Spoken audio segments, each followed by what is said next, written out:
Hola amigos, reciban un cordial saludo desde el canal Recursos Educativos Recuedu. Hoy seguimos con el tercer podcast del canal de la serie Publicación y Edición Científica. Si no has escuchado los demás capítulos, te invito a que lo hagas. El enlace a la lista de reproducción la dejo en la descripción. Esta tercera entrega estará dedicada a la escritura del resumen y las palabras clave del artículo científico. Es un tema muy importante, por lo cual quedaré atento a los comentarios para ampliar sobre el tema y leer diferentes opiniones. En la descripción también les dejo los enlaces a lecturas para ampliar sobre el tema. Recuerda suscribirte al canal para que estés al tanto de los siguientes podcasts y videos. Entrando en materia, la redacción del resumen de un artículo para ser publicado es una etapa muy importante en la comunicación de los resultados de una investigación.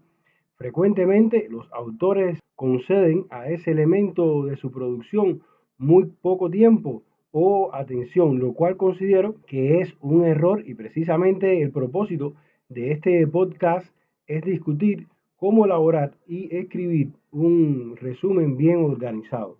El resumen es un breve sumario del artículo. Él no es una introducción, sino una descripción completa y concisa de los componentes claves de la investigación y de los hallazgos más importantes. Normalmente el resumen es el primer encuentro del lector con una investigación o estudio, siendo algunas veces el único elemento recuperado en algunas bases de datos científicas.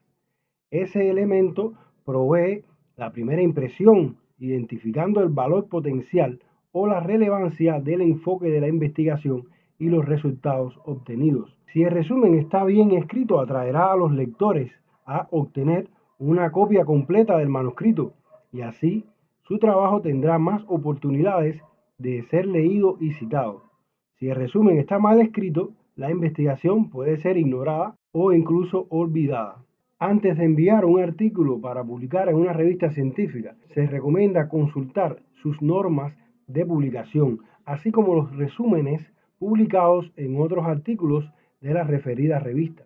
La mayoría de las revistas ofrecen instrucciones a los autores, incluyendo sugerencias respecto a la forma y tamaño del resumen de un artículo. Los dos formatos más comunes son el estructurado y el no estructurado. Aunque el abordaje sea un poco diferente, ambos formatos requieren informaciones similares. En un resumen estructurado, por ejemplo, la información requerida está organizada en secciones o divisiones de texto, incluso a veces identificadas con palabras.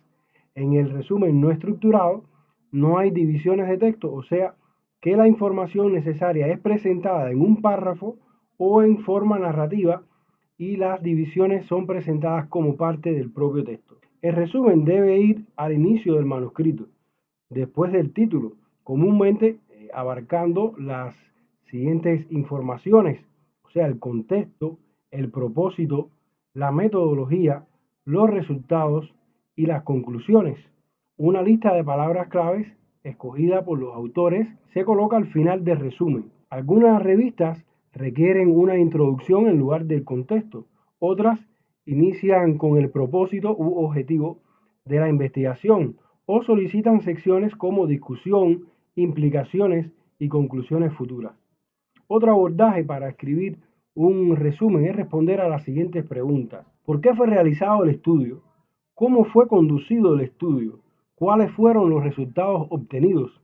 ¿Qué significan los resultados del estudio? El tamaño típico de un resumen suele estar limitado a 250 palabras.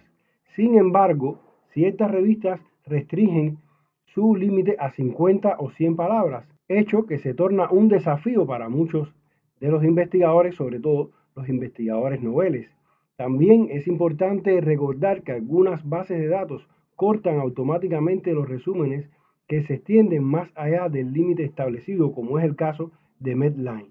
Luis Miguel Romero nos resume tres funciones básicas que tienen el título, el resumen y las palabras clave. En primer lugar, son los metadatos con los que se indexan nuestras publicaciones, las cuales definirán, en base a los criterios de búsqueda, su posicionamiento en buscadores o su emergencia en bases de datos. Segunda función básica es la manera de sintetizar léxicamente todo el recorrido del manuscrito, desde sus antecedentes, posiciones epistemológicas y métodos aplicados hasta sus resultados, principales hallazgos y avances. Y por último, son el gancho para extraer el interés de los lectores y otros investigadores, lo que es definitivo a la hora de lograr visibilidad e impacto. Ahora abordaré las secciones más comunes en el resumen. En primer lugar, el antecedente. Esta sección suele ser la parte más corta, entre 2 a 3 oraciones, y sintetiza qué es lo que se conoce sobre el problema de investigación y cuál es el objetivo del estudio que se pretende informar. Otra sección muy importante son los métodos. Usualmente esta parte es la segunda con mayor longitud del resumen, pues debe contener suficiente información para entender la investigación que se realizó. Usualmente incluye la descripción del tipo de investigación, por ejemplo, si es investigación de campo, experimental, documental. También se debe incluir el diseño de investigación, si es cualitativo, cuantitativo o mixto, el instrumento, la muestra, las técnicas muestrales y las técnicas de análisis o procesamiento de datos. Por otra parte, los resultados, sin duda, es la parte más importante y extensa del resumen. Debe ser descriptiva y suficientemente informativa, comprendiendo además que debe estar alineada con el objetivo presentado en los antecedentes. Por otra parte, también tenemos las conclusiones que exponen en un par de oraciones el mensaje o interpretación final de los resultados, así como otros hallazgos importantes o inesperados. Es habitual que en esta sección los autores expresen alguna opinión sobre las conclusiones, consecuencias prácticas o teóricas, así como el valor de su investigación para futuros estudios. Además, normalmente el resumen está acompañado de palabras clave que comunican los conceptos centrales de la investigación. Estos conceptos deben estar totalmente relacionados con el estudio, el problema de investigación y los métodos. La selección cuidadosa de las palabras clave facilitará la recuperación de investigaciones relevantes en la medida en que esas palabras sean utilizadas en la indexación y búsqueda de estudios en base de datos científicas. Para finalizar, veamos 6 sugerencias para redactar un buen resumen.